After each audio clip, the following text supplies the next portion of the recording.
تو بھائی نے کہا کہ ایسے خود بھی ہونا چاہیے، میں تو چاہ رہا ہوں ہونا چاہیے، ایسے ہی انداز بیان لوگ اختیار کریں، ایسی ہی باتیں کریں، لیکن ہمارے پاس مسئلہ کیا ہے؟ ہمارے پاس مسئلہ کیا ہے؟ تیمم کے مسائل پہ آپ 4 جمعہ خطبے دے رہے ہیں، دینا چاہیے، تیمم کے مسائل بھی اہم ہیں، لیکن کب کام آتے بتاؤ؟ جب پانی نہ ہو تو، پانی ہو پھر بھی بیمار ہو تو، پانی ہو اور قادر نہیں ہو پانی کے استعمال پہ تو ہی کام آتا نا یہ مسئلہ، ریگولر مسئلہ نہیں ہے یہ، پانی نہیں ہے تو مسئلہ آئے گا تیمم کا، پانی ہے پھر بھی میں بیمار ہوں نہیں کر سکتا پانی استعمال، تب آئے گا مسئلہ، پانی ہے اتنے نیچے کی نکال نہیں سکتا تو قادر نہیں ہوں نکال کے وضو کرنے میں تو پھر تیمم کروں گا، جنرلی تو یہ مسئلہ ہی نہیں، اور پانی تو ہر جگہ ہے، کچھ نہیں تو خرید کی بوٹل سے وضو کر لو، ماسک کا مسئلہ ہے تو خرچ کیوں نہیں کر سکتے؟ تو بھی 4 جمعے خطبے ہو رہے ہیں، لیکن پیرنٹنگ کے ایشوز پہ خطبے ہو رہے ہیں کہ ہمارے پاس بچوں کی تربیت ہو رہے ہیں کہ بتائیے؟ نہیں ہو رہے ہیں، جس سے ہماری عوام اور ہمارے علماء اس بات کو نہیں سمجھ پا رہے، عوام کو یہ لگتا ہے دین میں یہ سب چیزیں گنجائش نہیں ہے، علماء کو لگا کہ عوام کو اس چیز کی ضرورت نہیں ہو، پہلے سے ہائیلی ایجوکیٹڈ ہے، جیسا مجھے لگا تو یو کے میں سب لوگوں کی تو مسائل معلوم ہوں گے، میں بہت بڑے بڑے مسائل لے کے چلا تھا ہوں، لیکن میں ایک دم آسمان سے زمین پہ پھینک دیا گیا، مجھے واپس اپنے بیسک لیکچرز پہ آنا پڑا، سمجھ رہے آپ بات کو؟ تو لہٰذا اس کی اہمیت دی نہیں گئی، یہ سمجھائے نہیں گئے۔ اب میں آپ کو فرق بتاتا ہوں عربی اور اسکول کا، بات سمجھنے کے لیے۔ اسکول کے اندر بچہ جا رہا ہے آپ کا، ٹیچرز استقبال میں کھڑے ہیں، پہلا دن چاکلیٹ دیے جا رہے ہیں، روز دیے جا رہے ہیں، گلاب دیا جا رہا ہے، ویلکم کیا جا رہا ہے، ٹیچر کہہ رہی ہاتھ ملاؤں گے، حق کروں گے، مطلب اندر آئیں گا چھوٹا بچہ، ابھی نرسری میں چھوٹا، ہاتھ ملا کے اندر آؤں گے، بابا منا بیبی، حق کروں گے ٹیچر کو، گلے مل کے اندر آنا چاہوں گے، کیا میں پک کر کے آپ کو اندر لوں، گود میں اٹھا کے اندر لوں آپ کو اسکول کے اندر، یہ اس کا استقبال ہو رہا ہے، بچہ خوش ہے وہاں کے ماحول سے جو اس کو مل رہا ہے، جو تربیت دی جا رہی ہے، ٹیچر جیسی بات کرے، ان کے اوپر پراپر ٹریننگ ہوئی ان ٹیچرز پہ کہ بچوں کو ہینڈل کیسے کرنا ہے نا؟ یہی بچہ مسجد میں جا رہا ہے، یہی بچہ مدرسے میں جا رہا ہے، کیا مین ہینڈلنگ ہوتی ہے اس کی؟ مین ہینڈلنگ مطلب اٹھا کے پھینکا جا رہا بالکل، جیسا کہ وہ کوئی منڈے کے اندر اناج آیا ہوا تھیلوں میں بھر کر، کہ اس کا اگلے دن ہی دل نہیں بولتا عربی جانے کو، وہ فرق کرنے لگتا ہے اسکول اور عربی میں کہ وہاں کیوں ٹیچر ایسا کر رہے ہیں، وہ ٹیچر پراپرلی ٹرینڈ ہے کہ بچوں کو ہینڈل کیسا کیا جائے، پیرنٹنگ ان کو پتا ہے، یہاں ٹرینڈ نہیں ہے، ہاتھوں سے مارا جا رہا ہے، آنکھوں کی زہری نظروں سے اس کو برباد کیا جا رہا، آتے ٹیچر ویلکم کر آؤ، کیونکہ تم ہی انکم کا ذریعہ ہو ہمارے، ہے نا بھائی، جو بھی مقصد ہے بھائی پیچھے اس کا، لیکن ہے نا اس کے پاس انٹینشن ہے، اس کے پاس نیت، اس کے پاس عمل ہے، ہمارے پاس کیا ہے؟ آ رہے تو گھر رہے اس کو، کیوں رے لیٹ ہو گیا ادھر، یہ الفاظ ادا کیے جا رہے ہیں، مجھے اچھے سے یاد ہے، جب ہم چھوٹے تھے عربی میں جائے، اسکول میں تو کبھی ہمارے ساتھ مس بہیو نہیں کیا کسی نے، اتنا بول سکتا ہوں، مارا بھی نہیں جاتا تھا ہم کو، لیکن جب میں عربی گیا، عربی میں اگر کوئی لیٹ ہو جاتا تو میں لٹرلی بتا رہا ہوں،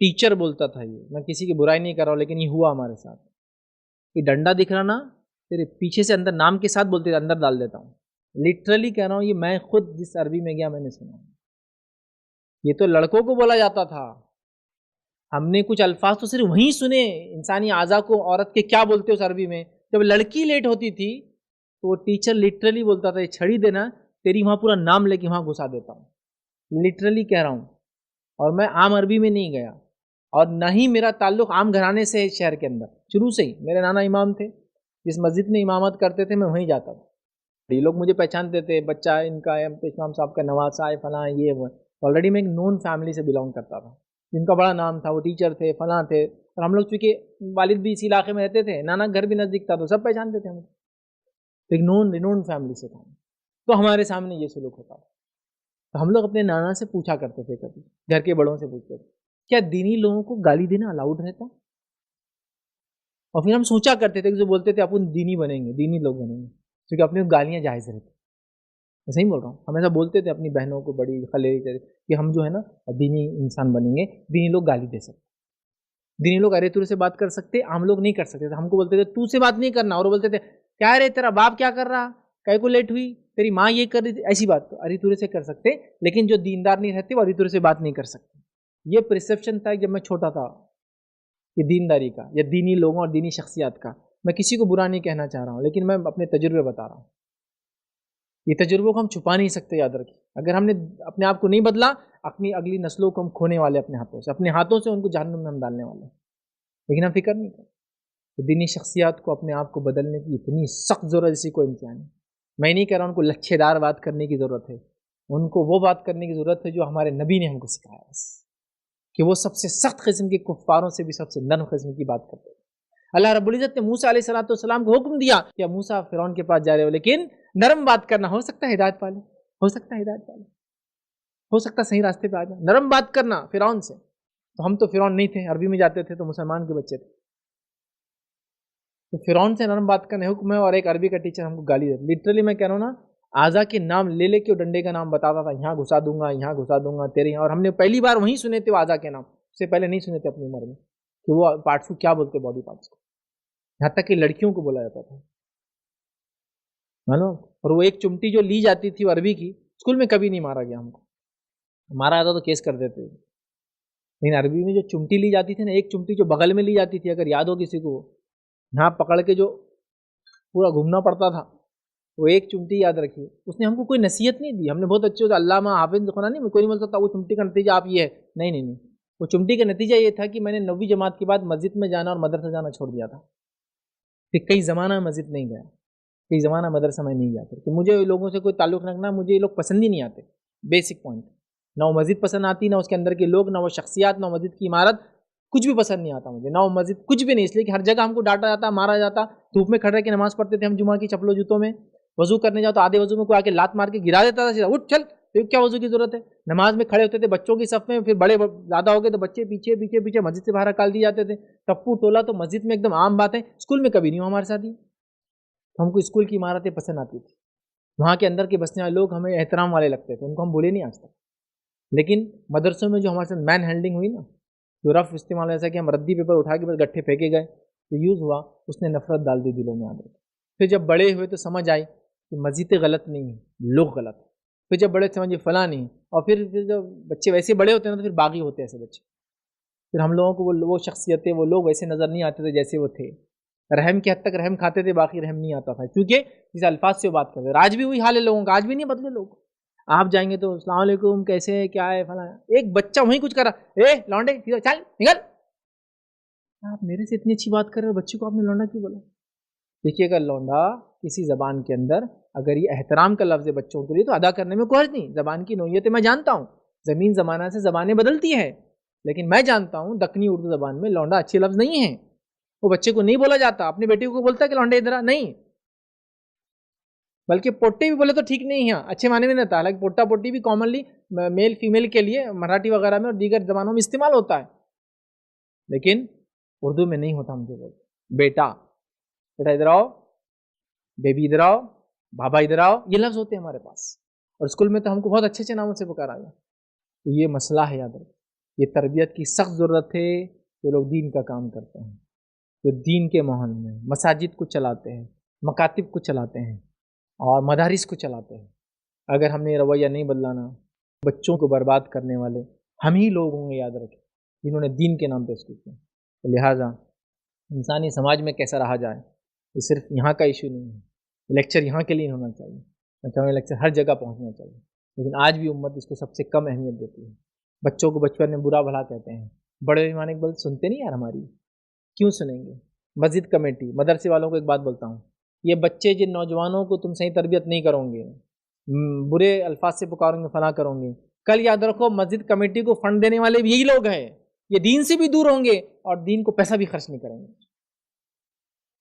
کل یہی لوگ تو بڑے ہو کے پیسہ دیں گے نا مسجد کو چلانے کے لیے، مدارس کو کرنے کے لیے. تم خود کھو رہے ہو ان کی عزت، یاد رکھتے. اور بچے چیزوں کو بہت یاد رکھتے ہیں. ہم لوگ فرق کرتے تھے اپنے والد کے ساتھ کہیں جاتے تو والد کے دوست کا ان کے ساتھ بات کرنا، ہمارے ساتھ بات کرنے میں، اور آ کر پوچھتے تھے انہوں نے آپ کے ساتھ آپ سے بات کی اور ہم کو تو کیوں کہا. تو بولتے تھے بڑے ایسے کرتے فلاں ہیں. ایسے بڑوں کو پھر کبھی عزت نہیں دی ہم نے. جو فرق کرتے دو افراد میں ایک ہی گھر کے، باپ سے الگ بات کرتے، بیٹے سے الگ کرتے. تو اسی لیے مزاج ایک جیسا. ہم لوگ بچوں کی تربیت میں بہت حساس ہو جائیں، بہت سینسیٹیو ہو جائیں، بہت سیریس ہو جائیں. کیونکہ یاد رکھیے اگلا گرا، پچھلا اگر ہوشیار نہیں ہوا، پچھلے کی باری وہ بھی گرنے والا ہے. تو اگلے گر رہے ہیں. یوروپ کی حالت میں نے دیکھ لیا، پہلے پڑھتے تھے اب دیکھ بھی لیا. ٹھیک، دنیا بھر کی چیزیں آج کل انٹرنیٹ کے ذریعے آسانی سے ہم دیکھ سکتے ہیں. پریکٹیکلی میں نے دیکھ لیا. میں کہہ سکتا ہوں ہم اپنی نسلوں کو اٹھا کر خود ہاتھ پیر باندھ کر دین سے دور پھینک رہے ہیں، لٹرلی پھینک رہے ہیں دین سے دور. پھر بول رہے ہیں یہ دین سے دور کیوں چلے جا رہے ہیں، دن بدن بگڑتے کیوں چلے جا رہے ہیں، عربی جانے کے بعد بھی بگڑ جا رہے ہیں، حافظ بننے کے بعد بھی بگڑ گیا، عالم بنا ہے پھر بھی نافرمان نکلا. نہیں، آپ نے وہ طریقہ اختیار نہیں کیا جو تربیت کا ہوتا ہے. ایسا ٹیچر لیتا ہے نا بچوں کی تربیت کے لیے اسکول میں، وہ کرنا پڑے گا. ہمارے ہر عالم کو تربیت دینی چاہیے کہ بچوں سے بات کیسی کی جائے، بچوں کی ہینڈلنگ کیسی ہو، ان کے ساتھ کیا معاملہ کیا جائے، کیسا رویہ رکھا جائے، کیسا بیہیویئر اس کا ہو. مس بیہیو کرتے ہو بچوں کے ساتھ، پھر امید کرتے ہو بچے بڑے ہو کہ آپ کے ساتھ اچھا بیہیویئر کریں گے. ہو ہی نہیں سکتا، کیونکہ عربی کی مشہور مثال ہے پیالے سے وہی چھلکتا ہے باہر جو اندر ڈالا جاتا ہے. تو تم نے اندر ڈالا مس بیہیویئر، تم نے اندر ڈالا بد اخلاقی، اس میں اخلاق باہر نہیں نکلنے والے. مس بیہیو امورل بچہ نکلیں گا، اس پہ کوئی اس کے لیے کوئی اخلاق کوئی ایٹیکیٹس نہیں. آج کے جدید دور میں میڈیا کے اس ایج میں لوگوں نے جو ہے ہر کسی پر الزام لگانا اور خاص طور سے بھولی بھالی معصوم عورتوں پر لڑکیوں پر تہمت لگانا. تہمت سے مراد یاد رکھیں کہ زنا کا الزام لگانا ایک سسٹم بن چکا ہے کہ بس کوئی بھی اٹھا چھوٹا آدمی آتا ہے کسی کے اوپر بھی الزام لگا دیتا ہے. یہ عورت تو صحیح نہیں، یہ لوگ تو صحیح نہیں، یہ خاندان تو صحیح نہیں.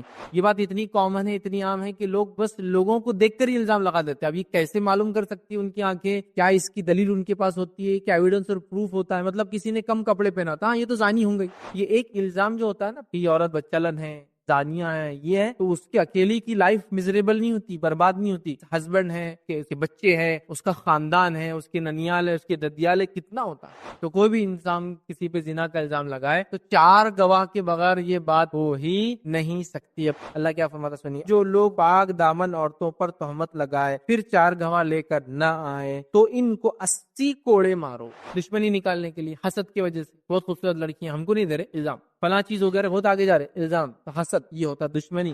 دوستوں میں جو ہے جھوٹی شیخی بگارنا اور میرا تو فلاں کے ساتھ چکر ہے میں نے یہ کر لیا، مطلب یہ خود زنا کار اپنے آپ کو بھی ثابت کرتا اور اس لڑکی کو بھی زانیہ ثابت کرتا. جو آدمی کسی بھی الزام لگاتا ہے، مرد ہو یا عورت ہو، اس نے ایک ایسا سنگین جرم کیا جو اس کے لیے دنیا اور آخرت میں وبال بننے والا ہے، کیونکہ وہ 7 بڑے گناہوں میں سے گناہ کر رہا ہے. دنیا میں لعنت کے مستحق اور آخرت میں بڑے گناہ بڑے عذاب کے مستحق ہونے والے ہیں. جہنم میں پیپ کا عذاب دیا جائے گا، آخرت کی مفلسی کا سبب ہوگا. یہ آخرت میں وہ انسان خلاش ہوگا اپنے اعمال سے. بسم اللہ الرحمن الرحیم. ان الحمد للہ نحمده ونستعینه ونستغفره ونعوذ باللہ من شرور انفسنا ومن سیئات اعمالنا من يهدي الله فلا مضل له ومن يضلل فلا هادي له واشهد ان لا اله الا الله وحده لا شريك له واشهد ان محمدا عبده ورسوله وبعد فإن خير الحديث كتاب الله وخير الهدي هدي محمد صلى الله عليه وسلم وشر الأمور محدثاتها وكل محدثة بدعة وكل بدعة ضلالة وكل ضلالة في النار. وقال عز وجل في القرآن المجيد أعوذ بالله من الشيطان الرجيم بسم الله الرحمن الرحيم يا أيها الذين آمنوا اتقوا الله حق تقاته ولا تموتن إلا وأنتم مسلمون. وقال يا أيها الناس اتقوا ربكم الذي خلق من نفس واحدة وخلق منها زوجها بث منهما رجالا كثيرا ونساء واتقوا الله الذي تسالون به والارحام ان الله كان عليكم رقيبا. وقال يا ايها الذين امنوا اتقوا الله وقولوا قولا سديدا يصلح لكم اعمالكم ويغفر لكم ذنوبكم ومن يطع الله ورسوله فقد فاز فوزا عظيما. اللهم صل على محمد وعلى ال محمد كما صليت على ابراهيم وعلى ال ابراهيم انك حميد مجيد. اللهم بارك على محمد وعلى ال محمد كما باركت على ابراهيم وعلى ال ابراهيم انك حميد مجيد. رب اشرح لي صدري ويسر لي امري واحلل عقدة من لساني يفقهوا قولي. اما بعد. تمام تعریفیں اس اللہ عز و جل کے لائق و زیبا ہے جو تمام جہانوں کا بنانے والا اور اسے پالنے والا ہے، اور درود و سلام اس کے آخری نبی محمد صلی اللہ علیہ وسلم پر. الحمدللہ ہم تمام یہاں اس جو ہے درس کے لیے جمع ہوئے ہیں، اور اس درس کے اندر انشاءاللہ العزیز جس ٹاپک پر میں روشنی ڈالنے کی کوشش کروں گا، آج کا جو میرا ٹاپک ہے یہ ویسے تو ہر زمانے میں ہر دور میں اہمیت کا بہرحال حامل رہا ہے، لیکن آج کے جدید دور میں میڈیا کے اس ایج میں اس ٹاپک کا ریلیونس، اس ٹاپک کی اہمیت اور بھی بڑھ جاتی ہے، جس ایج کے اندر لوگوں نے جو ہے ہر کسی پر تہمت لگانا، الزام لگانا، اور خاص طور سے بھولی بھالی معصوم عورتوں پر لڑکیوں پر تہمت لگانا. اور یہاں تہمت سے مراد یاد رکھیں کہ زنا کا الزام لگانا، یہ بالکل چلن، معمول، عام بات یا ایک سسٹم بن چکا ہے کہ بس کوئی بھی اٹھا چھوٹا آدمی آتا ہے اور کسی کے اوپر بھی الزام لگا دیتا ہے. الزام لگانے کی اس کی وجہ ABCD XYZ جو بھی ہو سکتی ہے، مطلب الف واجی میں کوئی بھی اس کی وجہ ہو سکتی ہے، بس وہ آتا ہے اٹھے چھٹے کہ بس الزام لگا دیتا ہے کہ یہ لڑکی تو صحیح نہیں ہے،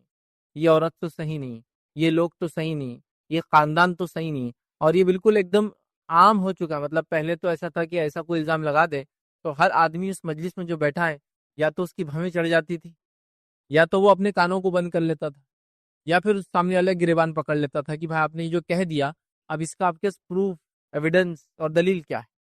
لیکن آج ایسا ہو چکا ہے کہ ہر آدمی دوسرے پہ الزام لگاتا ہے اور بس وہ چسکارے لگانے والا مسئلہ رہتا ہے کہ اچھا ایسا ہے، یہ تو ہم کو معلوم ہی نہیں تھا، ارے میاں یہ تو بالکل ایسی ہے. اور بس اس نے کہا، دوسرے نے اس کو مان لیا، تیسرے نے اس کو سن لیا، اور وہ صرف وہاں تک رکتی نہیں بات، پھر وہ بات وہاں سے نشر ہونا شروع ہوتی ہے. مطلب وہاں سے وہ بات پھیلنا شروع ہوتی ہے، اور پھر وہ ایک سے دوسرے کی طرف، دوسرے تیسرے کی طرف، پھر گھر سے، مطلب لوگوں سے، افراد سے نکل کے کمیونٹیز میں، خاندانوں میں، اور پتہ نہیں کہاں کہاں وہ بات یاد رکھے چلی جاتی ہے. اور اتنی برائیاں پھر سمجھ میں نظر آتی ہے کہ وہ بیچاری ایک لڑکی جس کو کوئی دور دور تک خبر، جس کو وہ کہتے ہیں کوئی ہوش، کوئی سمجھ میں نہیں تھی کہ اس پر کیا الزام لگایا جا رہا ہے. مطلب وہ متقی پرہیزگار ہے، معصوم ہے، بھولی بھالی ہے، ایک عام شریف النفس خاتون ہے، چاہے وہ مسلمان ہو نہ ہو، بھولی بھالی ہے، لیکن اس کا اس معاملے میں، اس الزام میں اس کا کوئی حصہ نہیں ہے. لیکن اس پر ایک بہتان، ایک الزام اور ایک بات گڑھ دی جاتی ہے، اور یہ بات پورے معاشرے میں مشہور ہو جاتی ہے. یہ بات اتنی کامن ہے، اتنی عام ہے کہ لوگ بس لوگوں کو دیکھ کر ہی الزام لگا دیتے ہیں. اب یہ کیسے معلوم کر سکتی ہے ان کی آنکھیں؟ کیا اس کی دلیل ان کے پاس ہوتی ہے؟ کیا ایویڈنس اور پروف ہوتا ہے؟ مطلب کسی نے کم کپڑے پہنا تھا، ہاں یہ تو زانی ہوں گئی. کسی عورت کے یا کسی مرد کے کم کپڑے پہننے سے، ایسے ویسے کپڑے پہننے سے، کانے بالی ڈالنے سے مرد کے، یا نتن پہننے سے، یا عورت کا جو ہے کم لباس پہننے سے وہ زانیہ نہیں ہو جاتی. آپ سمجھ رہے؟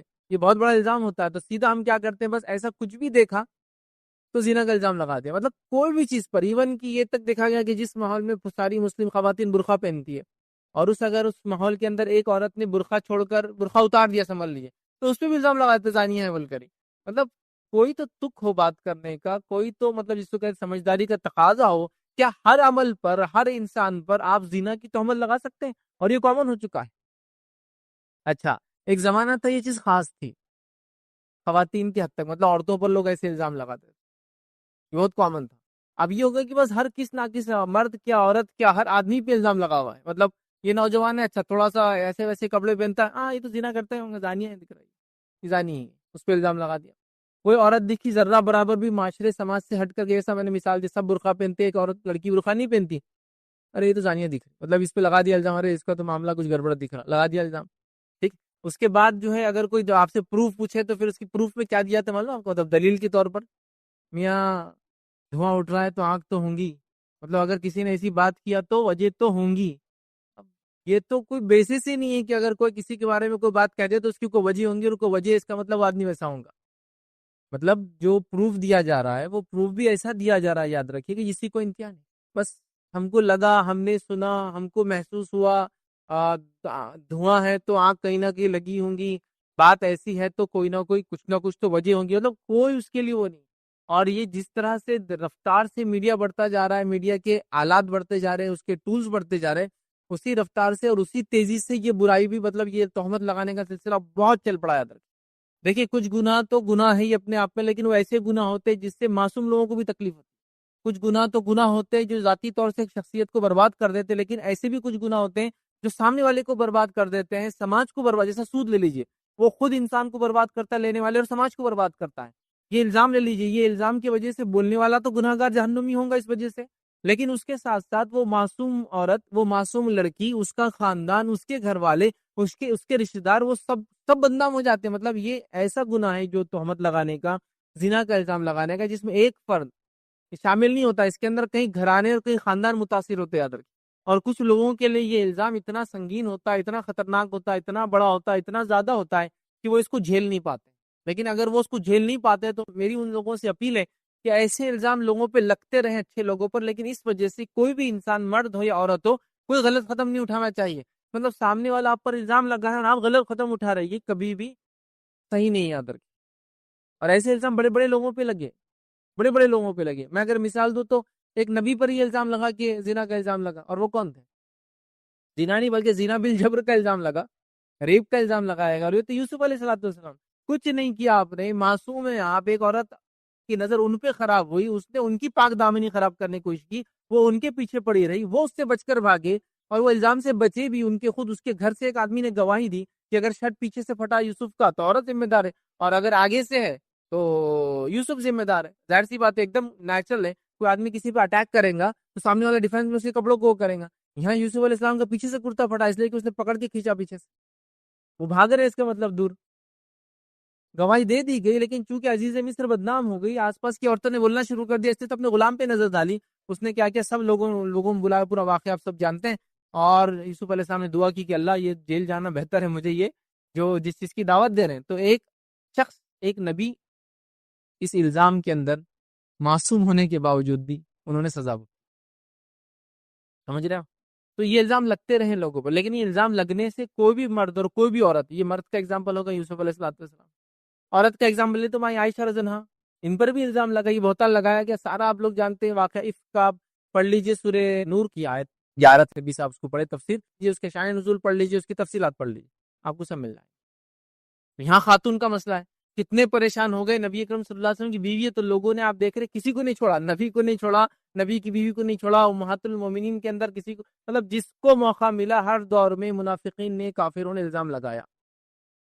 ہاں, آپ اندازہ لگائیے ابوبکر کے خاندان پہ کیا گزری ہوں گی, خود مائی عائشہ پر کیا گزری ہوں گی, خود نبی اکرم صلی اللہ علیہ وسلم کیا ہوا ہوں گا. یہ ایک الزام جو ہوتا ہے نا پاک دامنی کے خلاف, جو آپ لگا دیتے کسی کے کہ یہ عورت بچلن ہے, زانیہ ہے, یہ ہے, تو اس کی اکیلی کی لائف مزریبل نہیں ہوتی, برباد نہیں ہوتی. اس کی لائف, اس کے ریلیٹڈ رشتہ, ہسبینڈ ہے, وائف ہے, تو اس کے بچے ہیں, اس کا خاندان ہے, اس کی ننیال ہے, اس کے ددیال ہے, کتنا ہوتا ہے. میں تو لوگوں کو دیکھا اپنی عزت کے لیے یہاں تک وہ پریشان ہوتے ہیں کہ اگر کسی ایک لڑکی نے یا لڑکے نے کسی علاقے میں جا کے افیئر کر لیا, اور اگر وہ بات معلوم ہو گئی, تو میں نے دیکھا اگر وہ کسی دور دراز علاقے سے آئے ہیں, کسی دوسرے علاقے میں کمانے کے لیے آئے ہیں, تو میں نے دیکھا وہ پورا کا پورا محلہ اور بستی خالی کر کے چلے جاتے ہیں, شرم کے مارے کہ ہمارے خاندان کے بچے اور بچی نے کیا کر لیا. پورا ہم چھوٹے تھے, مجھے اچھے سے یاد ہے, ایک دن ہم اٹھے تو کچھ ایک نارتھ انڈیا کے کچھ لوگ جاب سلسلے میں یہاں کام کے آئے تھے, تجارت, اور کافی بڑا خاندان, 15-20 فیملیز رہتی تھی. اچانک ایک دن صبح اٹھے, چھوٹے سے دیکھ رہے سب پورے لوگ جا رہے, ارے کہاں چلے گئے, کچھ لوگ اٹھا رہے سامان, کچھ لوگ اٹھا رہے. تو کہا ایک لڑکی کے اوپر ان کے کسی نے جو ہے زنا کا نہیں, لیکن ایک یہ عشق مزاجی کا افیئر کا الزام لگا دیا. تو ان کو وہ برداشت نہیں ہوا, پورا محلہ خالی کر کے بیچارے کسی دوسری جگہ منتقل ہو گئے. تو صرف ایک خاندان کو فرق نہیں پڑا, پوری ایک کمیونٹی کے 15 خاندان وہ چھوڑ کے چلے گئے علاقہ. کیوں؟ صرف وہ بچی پہ الزام لگنے گئے, کیونکہ ان کو معلوم اگر یہ الزام باقی رہا تو اس بچی کی زندگی بھی خراب ہوں گی. اگر وہاں سے نہیں نکلے تو دوسرے بچیوں کو بھی کوئی بہائیں گا نہیں, کیا بول کر کہ ان کے خاندان اور یہ قبیلے کے لوگ تو ایسا کام کرتے ہیں. تو وہ پورے بیچارے کیا بولیں گے, اپنا علاقہ چھوڑ کے اور دور جا کے, مطلب پتہ نہیں کتنے دور, یہ شہر کے علاقے میں تھے سمجھو, سٹی میں, تو جا کے کونے میں پڑ گئے. وہاں بھی سکون نہیں آتا, بولے سب بڑھ جاؤ ادھر ادھر, تو چاہوں گا ساری بچیوں کا مسئلہ ہو جائے. تو آپ دیکھ رہے ایک زنا کا الزام کیا کچھ کر دیتا ہے, کتنا نقصان ایک سماج کو, ایک فرد کو تو ہوتا ہے. تو زنا کا الزام کسی پہ لگانا, یہ وہ جرم, وہ گناہ ہے جو گناہ اس انسان کو جو لگاتا ہے اس کو برباد کرتا ہے, اور جس پہ لگتا ہے اور جس کے اطراف میں لوگ برباد ہوتے ہیں. لیکن میری یہ اپیل ہے کہ کوئی بھی انسان ایسے الزام کے چکر میں اس پہ جھوٹا الزام لگایا جائے تو وہ کوئی غلط قدم کبھی نہ اٹھائے. میں نے اگر کوئی مرد ہو تو یوسف علیہ السلام مثال ہے کہ اللہ تعالیٰ نے کیسا بری کیا ان کو, کہ جہاں الزام میں گئے جیل کے اندر نکل کر آئے تو پھر وزیر بن گئے. خزائن الارض کی, زمین سے جو مادے اس زمانے میں نکلتے تھے, آج تو کئی منسٹریاں ہیں وہ, لیکن جب ایک ہی منسٹری تھی, زمین سے نکل اناج ہو, معدنیات ہو, منرلز ہو, سب کے لیے ایک ہی منسٹر ہوتا تھا. تو خزائن الارض ان کو بنا دیا گیا, مطلب زمین سے نکلنے والے مادوں کے وہ لیڈر, مطلب منسٹر بن گئے اس زمانے میں. جو بھی اس زمانے میں جو حکومت ہوا کرتی تھی مصر کی, فرعونی نہیں تھے, اس سے پہلے کی جو بھی حکومت, سمجھ رہے آپ. اور عائشہ رضی اللہ عنہا کے تعلق سے جب الزام لگا تو اللہ رب العزت نے اس الزام کو بدل دیا, اور قیامت تک کے لیے 10 آیتیں مائی عائشہ کی برات میں اتار دی کہ قیامت تک الزام لگانے والے لگاتے رہیں گے. رب العزت نے آلریڈی ان کی برات نازل کر دی. سمجھ رہے آپ. تو آپ معصوم ہیں تو آپ کو کوئی قدم لینے کی ضرورت نہیں, آپ کو اللہ سے دعا کرنے کی ضرورت ہے. سامنے والا اپنا انجام کو انشاءاللہ بہت جلدی پہنچیں گے, لیکن کوئی غلط قدم نہ اٹھائے. لیکن یہ گناہ ہی ایسا ہے, یہ جرم ہی ایسا ہے کہ اس کے کرنے کی وجہ سماج پہ بہت زیادہ اثر پڑتا ہے. اب یہ اثر کے اس کے 2 اثرات, ایک اثر تو میں لیا, لوگ ڈپریس ہو کے خودکشیاں کر لے رہے ہیں, بیمار ہو جا رہے ہیں, اور کیا کچھ نہیں ہو رہا. اور دوسرا اثر یہ ہوتا ہے کہ اس گھنولے الزام کے بعد اگر وہ واقعے میں ویسا ہو گیا, مطلب ان دا سینس کہ لوگوں نے بائیک آؤٹ کر دیا, اس الزام کو سچا مان لیا, تو یہ انسان پھر اس گناہ میں لگ جاتا ہے. بولتا اب تو لگی گیا الزام, کیا کریں گے اب, جی کر زندگی تو ایسی گزارنا, سمجھ رہے ہو. تو یہ دونوں میں سے خطرناک رخ ہوتا زندگی کا، یا تو برائی کی طرف چلے جاتے ہیں یا تو برے ڈیسیجنز اپنے بارے میں لے لیتے ہیں۔ اس کا ذمہ دار کون ہوتا ہے؟ وہ پہلی بار وہ بیوقوف، وہ انسان جو کیا کہیں گے اس انسان کو، اس کے ایک چھوٹا سا جھوٹا الزام، چھوٹی سی جھوٹی بات جو اس نے ایک پخ کی شک میں اڑا دیا نا، کھڑے کھڑے ہوتا نا، کچھ بھی بس بولنا ہے کسی کے بارے میں بول دو، یا پھر اس نے الزام کی شکل میں بول دیا، یا پھر چٹخارے لینے کے لیے مجلس میں تھوڑی ہوا بن جائے کہ عورتیں کتنی برائیاں کری، مرد کتنے برے ہو گئے، اس نے بول دیا ایک خاندان کے بچے ایسے، اس خاندان کی بچیاں ایسی، اس خاندان کے مرد ایسے، اس خاندان کی عورت ایسی ہے، کسی پہ لگا دیا، ابھی شادی شدہ بھی ہو سکتا، کنوارا بھی ہو، کچھ بھی ہو سکتا، بس لگا دیا اور بس آپ دیکھتے ہو پورا۔ تو یہ بہت خطرناک سنگین جرم ہے، کسی پہ زنا کا الزام لگانا، نہ صرف اس لگانے والے کو نقصان دیتا ہوتا، آخرت میں بھگتیں گا، جس پہ لگتا ہے، جس کی وہ بچی یا بچہ ہے، جس وہ خاندان سے بلانگ کرتی ہے، جس بستی یا علاقے سے بلانگ کرتی ہے، سب پر سے الزام آتا ہے اور سب ہل جاتے ہیں، یاد رکھیے۔ تو یہ ایک ایسا جرم ہے جو جرم صرف اس کرنے والے پہ اثر نہیں کرتا جس کے خلاف کیا گیا، اور اس کے اطراف میں بہت سارے لوگوں پر اس کا اثر ہوتا ہے، اس کا اثر زبردست ہوتا ہے۔ ایک نبی کی مثال دے دی میں نے آپ کو، دوسرے نبی اکرم صلی اللہ علیہ وسلم کی جو ہے بیوی کی مثال میں نے آپ کو امہات المومنین سے عائشہ رضی اللہ عنہا کی دے دی آپ کو، جن پر یہ الزام لگایا گیا، جھوٹا الزام تھا، رب العزت نے اس کی برات نازل کی، لیکن دونوں ہی کیس میں وہ شخص کو ایک تکلیف دہ فیز سے گزرنا پڑا۔ یوسف علیہ الصلوۃ والسلام کو جیل سے، اور مائیں عائشہ کا پورا واقعہ عفق کے اندر آپ پڑھ لیجئے، بہت لمبی روایت ہے، حدیث بھی جو اس کے اندر آتی ہے اتنی لمبی حدیث ہے کہ اب میں اس کو خیر واقعہ میں بیان بھی نہیں کر سکتا، اتنی طویل ہے کہ کس تکلیف ان کا خاندان پہ گزرا، وہ ماں پہ کیا تکلیف آئی، اس باپ پہ کیا تکلیف آئی، اس سماج کے دیگر رشتہ داروں پہ اور ان کے بھائیوں پر وغیرہ وغیرہ وغیرہ وغیرہ وغیرہ، کتنی تکلیفوں سے وہ گزرے، یاد رکھیں، اب اس کو اندازہ بھی نہیں لگا سکتے، یاد رکھیں۔ تو لہٰذا یہ کوئی معمولی چیز نہیں ہوتی، یاد رکھیں، یہ الزام کوئی معمولی الزام نہیں ہوتا، یاد رکھیں۔ تو ہم لوگوں کا کام ہے اس معاملے میں بہت احتیاط کریں کہ کسی پاک دامن بھولی بھالی عورت، میں نے عورت اس لیے رکھا اس کے اندر، یاد رکھیے، ویسے تو یہ پاک دامن بھولے بھالا نوجوان بھی میں لکھ سکتا ہوں یہاں، عموماً لڑکیوں پہ الزام زیادہ لگتے ہیں، عموماً لڑکیوں پہ لگے گئے الزام کا اثر زیادہ ہوتا ہے، اور عموماً لڑکوں پہ الزام لوگ ایسے نہیں لگاتے ان جنرل، آپ سمجھ، تو لہٰذا وہ رکھا، لیکن یہ عنوان دونوں کے لیے، اگر کسی سماج میں عورت پر الزام لگ رہا ہے اور کسی سماج میں مرد پہ لگتا ہے تو بات دونوں کے لیے سیم ہے، کرنے والا گناہ دونوں پہ کرے گا تو سیم گناہ ملے گا، اور دونوں کی سزا آخرت میں کرنے والے کو جس نے الزام لگایا اس کو آخرت میں سیم ملنے والی ہے، ٹھیک ہے۔ تو لہٰذا اور اجر کے اعتبار سے جس لڑکی یا لڑکی پہ لگا اس کو بھی اللہ تعالیٰ اجر کے اعتبار سے، چونکہ اس کو تکلیف ہوئی، اجر بھی دیں گا جس قسم کی تکلیف اس کو ہوئی، تو دونوں کے لیے ویسے تو پاک دامن عورتوں پر زنا کا الزام لگانا یا پاک دامن نوجوان پر زنا کا الزام آج کے زمانے میں بول سکتے ہیں، کیونکہ جس زمانے میں ہم بات کر رہے تھے وہاں کامنلی عورتوں پہ لگتا تھا، آج سب پہ لگایا جا رہا ہے، بس تھوڑا بھی کسی سے فائشہ مطلب ہٹ کر ہے وہ سماج سے تو بولے یہ زانی ہوں گا، لوگ انداز، لوگ چال سے، ڈھال سے، بات چیت سے، کپڑوں سے، علاقوں سے لگا لیتے اندازہ کہ یہ زانیہ ہے اور یہ جو ہے زناکار عورت ہے یا مرد ہے، مطلب یہ کیسے ہو سکتا ہے؟ مجھے بہت امیزنگ سچویشن ہے، یہ تعجب والی بات ہے، اور امت مسلمہ بھی اس جس کو بولیں گے اس روش میں بہہ گئی۔ ویسے تو ایک بحران جس کو بولتے ہیں نا، ایک باڑھ آئی ہوئی برائی کی، لیکن اس باڑھ کے اندر اور ہم لوگ بھی شامل ہے کہ کھڑے رہنے والوں کو بھی دھکا دے کے اس میں ہم گرا رہے ہیں، ایسے الزام کی شکل، مطلب ایک تو ہے برائی میں باڑھ ہے، لوگ بہہ کے جا رہے ہیں، اور ہم لوگوں کی الزام سے ہم بھی ایک طرح سے دھکا دے رہے ہیں ان کو اس پانی میں، تم بھی جاؤ گرو، کہ تم کھڑے ہیں عزت کے ساتھ، یا تو میں نے کہا نا ایک تو ڈپریس ہو کے کوئی قدم اٹھا لے گا، یا تو پھر برائی کی طرف چل جائیں گے، بہت کم ہی لوگ ہیں جو سینسیبل ڈیسیجن لے کے ٹک سکے، سمجھ رہے؟ تو اس بات کو سمجھنے کی ضرورت ہے، لیکن جس پہ بھی الزام لگے وہ صبر کرے اور تحمل رکھے اور اپنی زندگی گزارتے جائیں، رب العزت اس معاملے میں بہت جلدی نتیجہ لا کر آپ کو اس کا بتا دیں گا کہ الزام لگانے والوں کا کیا حال اور کیا نتیجہ ہوا، اس بات کو ہم ذہن میں رکھیں۔ چلیے آئیے آگے بڑھتے ہیں، یاد رکھیے اس بات کو سمجھنے کی بات کی یہ خطرناک چیز ہے، یہ سنگین جرم ہے، ایسا کرنا بہت غلط ہے۔ ہم چند باتیں میں آپ کے سامنے انشاءاللہ آج رکھنے کی جو کوشش کروں گا، تو آج کا جو میرا عنوان ہوگا وہ 4 پوائنٹس پہ ہوں گا، 4 مین پوائنٹس ہوں گے، اور اس کے اندر کئی سب پوائنٹس ہم لوگ کور کریں گے۔ پہلے 4 پوائنٹس کیا ہوں گے ہمارے؟ تہمت کا شرعی حکم ہم دیکھیں گے، کوئی تہمت لگائے تو اس کا شرعی حکم کیا ہے، ٹھیک۔ دوسرا ہم دیکھیں گے تہمت کیوں لگائی جاتی ہے، اس کے ریزنز کچھ دیکھیں گے، میں آپ کے سامنے جو میرے اپنے تجزیے سے یا جو ماحول میں چلتا ہے اس کے اعتبار سے ہر علاقے کے اپنے ریزنز ہو سکتے ہیں۔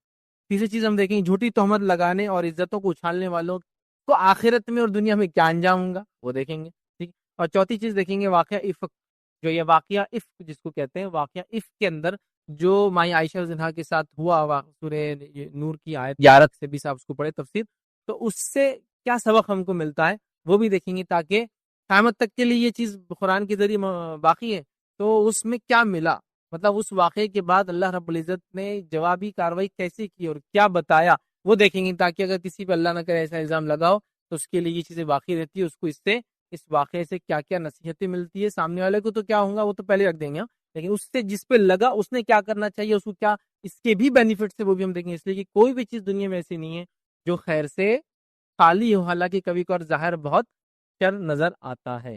جیسا مثال کے طور پر میں ریلوے اسٹیشن گیا، میں نے ٹرین پکڑنے کی کوشش کی اور میری ٹرین چھوٹ گئی، تو مجھے لگتا ہے یہ واقعہ بہت ہی سنگین اور بھاری ہے، میری جاب چلے جائیں گی، اب کیا کیا کیا کیا کیا کیا جو بھی ایکس وائی زیڈ ہوگا وہ مجھے لگتا ہے، لیکن اس کے بعد کوئی خبر آ جائے کہ ٹرین جو ہے پٹری سے ہٹ گئی تھی، ٹرین جو ہے ایکسیڈنٹ اس کا ہو گیا تھا، تو آپ اللہ کا شکر ادا کرنا شروع کر دیتے، مطلب ایک ہی واقعہ ہے، پہلے آپ پریشان تھے کہ ٹرین چھوٹ گئی تو بہت برا ہوا، اور وہیں پھر آپ شکر بھی کرتے اللہ اچھا ہی وہ چھوٹ گئی، سمجھ رہا؟ تو کوئی بھی ایسی چیز دنیا میں نہیں ہے جس کا کچھ نہ کچھ فائدہ نہ ہوتا، تو ہر شر کے اس میں بھی کچھ نہ کچھ خیر کا پہلو ہوتا ہے۔ یہ میں گناہ کرنے والے کو نہیں بول رہا کہ اس کے گناہ میں بھی کچھ نہ کچھ فائدہ ہے، میں بولنا چاہ رہا ہوں کہ جو بھی الزام آپ پہ لگ رہا ہے، جو بھی چیز آپ کے ساتھ ہو رہی ہے جو بظاہر لگتی ہے کہ غلط ہو رہی ہے، حالانکہ آپ سب کچھ صحیح کر رہے ہیں، تو یاد رکھیے اس چیز کو، جس کو ہم کہیں گے اس کے اندر کچھ نہ کچھ خیر کا پہلو ہو جاتا ہے۔ تو یہ 4 پوائنٹس انشاءاللہ عزیز ہم بہت مختصر سے ڈسکس کریں گے۔ چلیے آئیے پہلا تہمت کا شرعی حکم ہم دیکھتے ہیں کہ شرعی اعتبار سے تہمت کیا، یاد رکھیے پہلی چیز یاد رکھیے، زنا کے الزام کے ثبوت کے لیے 4 گواہ ضروری ہے۔ تو اگر کوئی تہمت لگاتا ہے شرعی اعتبار سے کہ یہ مرد یا یہ عورت، اس معاملے میں علماء کا اتفاق ہے، یاد رکھیے جس کو کہیں گے اجماع ہے یہ، کہ یہ جو آیت قرآن کے اندر آئی وہ عورتوں کے لیے کہا تو گیا، لیکن یہ عورتوں مرد دونوں کے لیے، مطلب جو بھولی بالی معصوم عورتوں پر الزام لگائے نا 7 ہلاک کرنے والے گناہوں سے بچو، تو اس میں یہ بھی ایک ہے، تو یہاں عورت کا تذکرہ ہے لیکن یہاں مرد بھی مراد ہے، اگر کوئی اس پہ بھی لگائیں گا تو یہ اس گناہ میں شامل ہوں گا، اور اس کے لیے بھی اگر کوئی مرد پہ الزام لگا گواہ نہ لائے تو اس کو سزا دی جائیں گی، واقعی سب ہے، تو یہ دونوں کے لیے، لیکن بات خواتین کے تعلق سے خاص کہی گئی، لیکن حکم جو ہے وہ دونوں کے لیے۔ تو پہلی چیز یاد رکھیں، زنا کے الزام کے ثبوت کے لیے 4 گواہ لانا ضروری ہے۔ تو کوئی بھی انسان کی شخص کسی پہ زنا کا الزام لگائے تو 4 گواہ کے بغیر یہ بات ہو ہی نہیں سکتی ہے۔ بس اب اتنا میں سمجھتا ہوں بیان کرنے کے بعد آگے اب ہمارا منہ ہی نہیں کھلنا چاہیے، 4 گواہ لگتے ہیں اس کے لیے منیمم، 4 وٹنس چاہیے۔ اب گواہ آنے کے بعد وہ کیس کیسے ہوں گا وغیرہ وغیرہ بھی ہم اس ڈیٹیل میں نہیں جائیں گے، چونکہ ہمارا ٹاپک صرف تہمت تک ریلیٹڈ ہے آج۔ پھر ہم کبھی دیکھیں گے زنا اس کے سزائیں الگ الگ کیسی ہوتی، شادی شدہ غیر شادی شدہ کنوارے کے لیے کیا سزا ہوں گی وغیرہ وغیرہ، وہ بعد میں، لیکن ابھی ہمارا صرف الزام کے حد تک، تو اب اس کی ڈیٹیل میں نہیں جائیں گے آگے۔ تو 4 گواہ لانا ہے، اس کے بعد ہی ساری چیزیں ہو سکتی۔ تب جو بھی شخص یہ کہے کہ یہ زانیہ ہے، یہ زانی ہے، تو آپ کو کیا کرنا ہے، 4 وٹنس کھڑے کرنا ہے اس کے لیے۔ اگر آپ یہ نہیں کر سکتے تو منہ بند رکھیے، بس معاملہ ختم ہو گیا، تو آگے کچھ ہے ہی نہیں اس میں۔ شریعت نے انسانوں کی دفاع، ان کی پرائیویسی کے لیے، ان کی عزت کی حفاظت کے لیے بہت کچھ کیا، اور شریعت بہت حکیم ہے، یاد رکھیے، مطلب وہ یہ سمجھتی ہے اور کچھ چیزوں کو جانتی ہے، اور کچھ جگہ ایسا بھی شریعت نے کیا کہ کچھ چیزوں کو ڈھانک دیا، اس لیے ڈھانک دیا کہ نہ کھلے تو اچھی بات ہے، اس لیے کہ ظاہر سی بات ہے اگر ایک گناہ کیا اور اس کو اگر آپ اور پروپوگیٹ کریں گے اور اچھالیں گے، ہو سکتا ہے اس گناہ میں لگ جائے اور اس گناہ میں کا عادی بن جائے، ٹھیک ہے؟ تو پہلی چیز ہم کو اور آپ کو 4 گواہ لانا ہے، اگر 4 گواہ نہیں ہے تو منہ نہیں کھولنا ہے، بس اتنا ہم کو رول یاد رکھنا۔ اگر 4 گواہ آپ نے نہیں لائے اور منہ کھولا تو عورت کی عزت کیا ہے جو قرآن کے نزدیک، عورت کی عزت کتنی ہے شریعت کے نزدیک، وہ اتنی ہے کہ صرف الزام لگا اور پروف نہ کر پائے 4 گواہ کے ساتھ تو اس کو 80 کوڑے سزا ہے، یاد رکھیں۔ کسی عورت کی عزت پہ ہاتھ ڈالنا تو بہت دور کی بات ہے، اس کی سزائیں کیا ہے وہ ابھی ہمارا ٹاپک نہیں ہے، لیکن اگر کسی عورت کی عزت پہ ہاتھ ڈالنے کی پہلی کوشش یہ کرے کہ اس پر الزام لگائے کہ وہ ایسی ویسی ویسی ویسی ہے، تو پہلی اس کو یہ ہے کہ اگر ثابت نہ کر پائے 4 وٹنس کے ساتھ تو پھر اس کے لیے کیا ہے، اس کو سزا ہے جو الزام لگا رہا ہے، آپ اسے سمجھ لیجیے۔ اور کیسی سزا ہے، صرف 80 کوڑے سزا نہیں، اس کے بعد ایک اور اضافی سزا ہے۔ سنیے قرآن نے کیا کہا کہ جو الزام لگائے اور 4 گواہ نہ لا سکے، تو 4 گواہ لانا یہ کنڈیشن ہے، لیکن نہیں لایا آپ نے، تو اب کیا ہوں گا اس کے نتیجے میں؟ سنیے اللہ کیا فرماتا ہے قرآن میں سورہ نور سورہ نمبر 24 آیت نمبر 4، ویسے سورہ نور سورہ نمبر 24 آیت نمبر 1 سے لے کر 20 تک پوری پڑھ لیجیے آپ، 20 سے آگے بھی آپ پڑھ لیجیے، اس میں پھر گھر میں آنے جانے کا، پردے کے دیگر احکامات بھی ہے، تو ایسا 25 تک پڑھ لیجیے اس کو، آپ کو اور بہت ساری چیزیں اس میں معلوم ہو جائیں گے، بٹ یہ جو ہم جو ریلیٹڈ چیزیں اس میں آ جائیں گے انشاءاللہ۔ تو کیا فرماتا اللہ، سنیے آیت نمبر 4 کے اندر اللہ فرماتا کہتا ہے والذین یرمون المحصنات ثم لم یأتوا بأربعة شہداء فاجلدوهم 80 جلدة ولا تقبلوا لهم شهادة ابدا فاولئک هم الفاسقون۔ اللہ کیا فرماتا سنیے، اور جو لوگ پاک دامن عورتوں پر تہمت لگائے پھر 4 گواہ لے کر نہ آئے تو ان کو 80 کوڑے مارو، 80 لیش، 80 کوڑے مارو ان کو، یہ جھوٹ بولنے والوں کو الزام لگائے مارو، اور ان کی شہادت کبھی قبول نہ کرو، اور وہ لوگ فاسق ہیں، مطلب ان کی گواہی بھی نہیں لی جائیں گی اب لائف ٹائم۔ مطلب اگر یہ کورٹ میں اس نے آیا الزام لگایا یہ عورت فلاں فلاں ایسی چلن پہ کرا، اس کے پاک دامنی پہ الزام لگایا زنا کا، اور پروڈیوس نہیں کر سکا 4 وٹنسز، یہ تو 80 کوڑے پڑیں گے، اور زندگی میں اس کی کبھی کوئی وٹنس گواہی نہیں لی جائیں گی۔ اور اللہ نے کہا یہی فاسق ہے، اس کو فاسقوں میں بھی شمار کر دیا اس کو اٹھا کے۔ آپ سمجھے اتنی سخت سزا صرف لگانے پہ۔ اب ہم تو نکڑ چوراہے میلے ٹھیلے راتوں کی مجلس سے یہی چل رہا، بس نوجوانوں کی وہ ایسی ہے وہ ویسی ہے، اور ادھر کی مجلس میں وہ ایسا ہے اور وہ ویسا ہے، یہ لڑکیوں کا بھی چل رہا ہے، ان کی مجلس میں بھی یہ قصے کہانی تھوڑا دھڑ، مطلب اس کو کہہ رہے بس آپ نے بلٹ ڈالا یہ زانیہ اور شوٹ کر دیا اس کو اٹھا کے۔ اب کیسے اس کو پروف کریں گے؟ 4 گواہ نہیں آپ کے پاس، اگر شریعہ کسی نے اسے جا کے ڈال دیا کہ میرے پہ الزام لگا اور آپ پروف نہیں کر پائے تو آپ کو 80 کوڑی سزا ہے اس کی، ٹھیک ہے؟ تو اس کو سزا یاد رکھیے جو ثابت جو ہے نہیں کر پائیں گے، یاد رکھیے، اور اس کو جو ہے حد قذف کہتے ہیں، یاد رکھیں، مطلب الزام لگانے والے پر ہی حد لگ جائیں گی، اس پہ لگیں گے جس پہ لگایا، ثابت اگر نہیں کر پائے۔ اس بات کو ہم ذہن نشین کر لیں۔ تو شریعت کے اندر الزام لگانے کا بڑا سخت معاملہ یاد رکھیں، ٹھیک ہے؟ تو آیت میں یاد رکھیے واضح کر دیا کہ 80 کوڑے پڑیں گے جو الزام لگائیں گا، ثابت نہیں کر پائیں گا تو، اور اس کی گواہی نہیں لی جائیں گی، اور اس بات پہ امت کا اجماع ہے کہ یہ بات مرد کے لیے بھی لاگو اگر اس پہ بھی الزام لگتا ہے تو، لیکن خاص طور سے قرآن نے عورت کو خطاب کیا، لیکن ایک مرد پہ بھی اگر الزام لگے تو اس کے لیے بھی یہی سزا ہوں گی، یاد رکھیے، جس نے لگایا چاہے لگانے والا مرد ہو یا عورت ہو، اور الزام جس پہ لگا ہو چاہے مرد ہو یا عورت ہو، سزا یاد رکھیے الزام لگانے والے کو سیم ہے، یاد رکھیے، چاہے الزام کس پہ بھی لگا ہو۔ اس بات کو ہم ذہن نشین کر لیں۔ اسی طرح میں ابن کثیر رحمہ اللہ جو ہے تفسیر ابن کثیر کے اندر اسی آیت کے اندر یہ بھی آگے بیان کرتے ہیں کہ اگر اس ایک قول کے مطابق یاد رکھیے جھوٹی تہمت لگانے والا اگر سچی توبہ کر لے اور اس کی توبہ ظاہر ہو اور قاضی وغیرہ مناسب سمجھے تو بعد میں اس کو فاسقوں میں شمار نہیں کیا جائے گا، مطلب ٹھیک ہے، تو فاسق نہیں کہلائیں گا، یاد رکھیے، اور اس کی شہادت بھی قبول کی جا سکتی، بٹ یہ ایکسیپشنل کیسز ہے، ان جنرل تو قرآن نے جو کہہ دیا وہی لاگو ہوں گا۔ اس لیے کبھی کبھار معصوم لوگ، واقع میں ایمان والے لوگ پھنس جاتے کسی الزام میں اور وہ بھی بول پڑتے ہیں تو وہاں ایکسیپشنل ہے کچھ اس میں، لیکن عمومی طور سے اس کی گواہی بھی قبول نہیں ہوں گی اور فاسق کہلائیں گے، ہمیشہ اس بات کو ہم ذہن نشین کر لے، یاد رکھیں۔ تو بنا سوچے سمجھے دھڑلے سے تہمت لگانا ہم چھوڑ دیں، اگر کیا ہے تو فوراً اللہ سے توبہ کر لے اور آگے کبھی بھی ایسی کوئی کام غلطی ہم سے ہونے نہ پائے، اس کا خیال رکھیں۔ دوسری چیز اس پہ جو یاد رکھیں گے وہ یہ ہے، اگر شوہر اپنی بیوی پر اس چیز کا الزام لگا دے تو، یہ تو ایک عام XYZ نے ABC پہ الزام لگا دیا، ابھی شوہر اپنی بیوی پہ الزام لگا رہا، تو یہاں قرآن کیا کہتا ہے وہ بھی سن لے، یاد رکھے، ایسی صورت کے اندر یاد رکھے کیا ہوگا، اور جو لوگ اپنی بیویوں پر الزام لگائے اور ان کے پاس خود ان کے اپنے سوا دوسرے کوئی گواہ نہ ہو، مطلب وہ شوہر ہی گواہ بول رہا میری بیوی نے ایسا کیا نہ ہو، تو الزام لگانے والے شوہر کی شہادت یہ ہے کہ وہ 4 مرتبہ اللہ کی قسم کھا کر گواہی دے کہ وہ اپنے الزام میں سچا ہے، 4 بار اللہ کی قسم کھا کر کہے کہ میں اپنے الزام میں سچا ہوں جو میں نے اپنی بیوی پہ لگایا، اور 5ویں بار کہے کہ اس پر اللہ کی لعنت ہو اگر وہ الزام میں جھوٹا ہے، مطلب اگر اس نے جھوٹا الزام لگایا تو مجھ پہ لعنت ہو، پہلے 4 بار قسم کھا کہ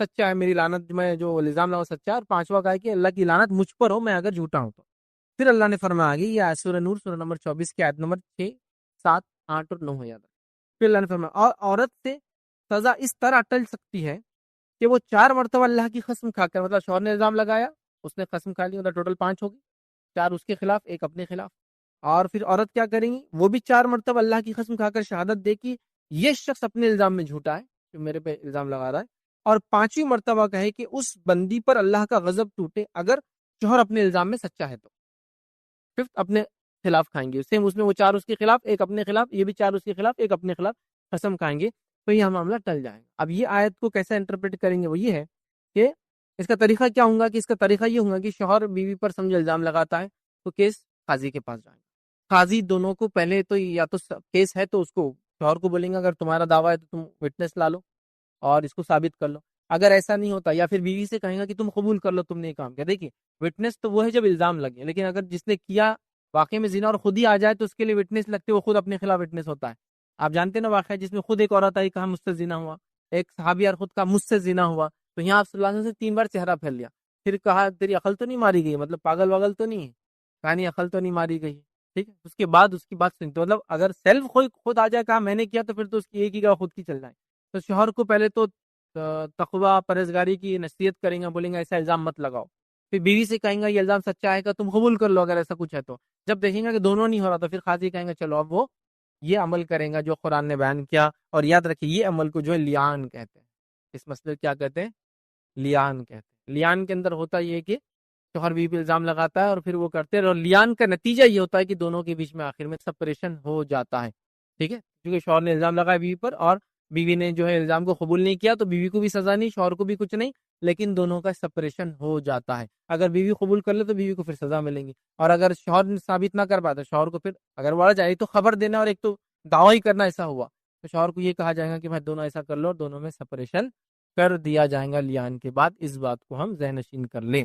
ٹھیک ہے، تو یہ ہے پہلا تو سزا اس کو ملیں گی جس نے الزام لگا سی کوڑے. اگر شوہر بیوی پہ لگائے تو اس کا طریقہ بھی بتا دیا میں نے، اس کو لیان کہتے ہیں، یاد رکھیں. اب اسی طرح جو ہے تہمت کے بارے میں یاد رکھیں اسلامی احکامات کیا ہے. تو تہمت اگر سے سچی ہو تب بھی اسے 4 گواہ لانے کی ضرورت ہے. تہمت اگر سچی بھی ہو تو 4 گواہ لانے کی ضرورت ہے. کیوں؟ اس لیے کہ اگر سچی بھی تب بھی ایسے 4 گواہ لے آنا جنہوں نے کسی کو بدکاری کرتے ہوئے دیکھا ہو ایک نہایت مشکل کام ہوتا ہے. یاد رکھیں، اور یہ اس وجہ سے ہے تاکہ ایک مسلمان کی عزت کی حفاظت کی جائے اور کوئی کسی کی عزت نہ اچھالے اور ایسی جرت نہ کر سکے. اس لیے شریعت نے یہ حکم دیا. آپ کو کہیں گا میاں بیوی کیس میں تو میاں خود گواہ ہے اکیلا، لیکن وہ اکیلا گواہ ایکسیپٹ نہیں ہوں گا، اور شریعت کی اس کے پیچھے بھی حکمت ہے. سمجھ رہے ہیں؟ اس کے پیچھے حکمت ہے کہ یہ چیز آگے نہ بڑھے، اس لیے کہ کبھی کبھار کسی گناہ کے کرنے سے زیادہ گناہ کا ڈھنڈورا نقصان دیتا ہے. دیکھیے میں ایک مثال دیتا ہوں. سمجھ لیجیے ایک نیوز پیپر آ گئی، نیوز پیپر میں خبر آ گئی.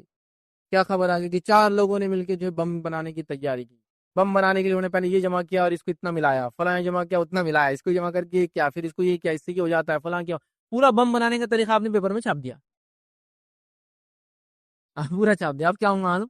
سب پٹاخے پھوڑنے لگ جائیں گے ہر طرف. سب کو ٹیکنیک معلوم ہوگی بم کیسے بنایا جاتا ہے. تو کیا کریں گے آپ؟ یہاں 4 لوگوں نے یہ جمع کر کے بم بنانے کی کوشش کی. کیسا بنتا، کیا ہوتا، کتنا، کچھ بھی نہیں اس میں. تو یہ حکمت زیادہ فائدے مند ہے بنسبت یہ پورا بتانے کی کیا ہوا. آپ سمجھ رہے؟ اس لیے کہ اس کا نقصان زیادہ ہو جائیں گا، اور بنسبت اس خود گناہ کے اس کا نقصان زیادہ ہوگا. آج کل لڑکے لڑکیوں میں نیا ٹرینڈ چل رہا ہے. پہلے لڑکی ایسا کرتی ہے بلا کے فلاں کرتی ہے، لڑکا ایسا کرتا ہے، پھر ٹکٹ ایسا خریدتے، بکنگ ایسا کرتے، بھاگ کے ایسا جاتے، کوٹ میرے ایسا کرتے، یہ کرتے. آپ نے خود طریقہ بتا دیا بھاگ کے شادی کرنے کا پورا. پھر آپ بولے بہت بھاگ جا رہے لڑکیاں. آپ نے اس کا پورا طریقہ بتا دیا نا کیسے بھاگنا چاہیے. تو کبھی کبھار چیزوں کو فلی ڈسکلوز کرنے سے اچھا ہے اس کو بند رکھ کے. ٹھیک ہے، میاں نے دیکھ لیا بیوی کو کرتے ہوئے تو لیان ہو گیا نا، اب سپریشن تو ہو گیا، مسئلہ ختم ہو گیا. لیکن اس عورت کو اگر وہ پورا کیا جائے اور وہ اس کے 4 گواہ نہ ہو اور اس کو زانیہ ڈکلیئر کر دیا جائے تو اس کی آنے والی زندگی پوری ختم ہو جاتی. ہو سکتا ہے آنے والی زندگی میں اس کو ایسا آدمی ملے جس پر ایسا الزام لگا ہو، دونوں شادی کر لیں. کیونکہ ایسا کر کے ہم ایک انسان کو ہمیشہ کے لیے سماج کے اندر برائی کرنے کے لیے چھوڑ تھوڑی دے سکتے ہیں. شریعت کی حکمت ہے جب کہا 4 گواہ لاؤ، جو کہ بہت مشکل کام ہوتا ہے. سمجھ رہے ہو؟ جس کو معلوم ہے اس نے دیکھ لیا وہ احتیاط کرے اپنے اب تک. لیکن یہ احتیاط سب پوری دنیا کے لیے نہیں، کیونکہ اگر سمجھو ایک آدمی میں ایک برائی ہے تو آپ کیا سمجھتے پوری زندگی اس نے شادی نہ کرے صرف ایک کوئی برائی کی وجہ سے، جیسا کہ غصیلا ہے. تو آپ کوئی رشتہ آ رہا اس کو آپ بڑا بہت غصیلا میرا بھانجا تو نہیں چلتے نکلے.